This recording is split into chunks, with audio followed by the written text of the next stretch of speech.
Just what you all been waiting for, another page from the history wall, 1150 to 1200. Lots of important things in spirituality, politics, and especially literature. So let's zoom in on some of the big stuff that was happening at the beginning of this time period. In Spain, the Arabs began manufacturing paper. And this is huge. Paper is so important to the modern state that's going to be forming after this time. And so this new technology of paper starts to change everything. You know, it's like an early version of the Gutenberg's press or the internet. Paris University was founded, and in Mexico, the Toltec Empire ends after its long reign.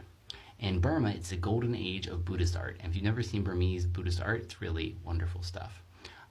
In Celtic, Tristan and Isolde, that story is written down, as well as the Song of Canute in England. And then the version of Lancelot by Detroit. And each of these are gigantic stories that just influence literature until this day. Speaking of, it's also the classic age of the troubadours for the next 150 years. And can you imagine what it would be like before YouTube, these singer storytellers wandering the land, telling the old tales, and probably getting all kinds of scrapes and politics as they go. It just must have been a hell of a life. I can't quite imagine. In China is the first use of explosives in warfare. And then in religious news, the Carmelite order is founded and Notre Dame has begun. That's how old those two are, which is amazing. But this is the most fascinating to me. The teachings of Zhu Zi, he's the most influential Neo-Confucian. And in China, his commentaries, the 4 books and the 5 classics, they become things that you have to study for the next 600 years.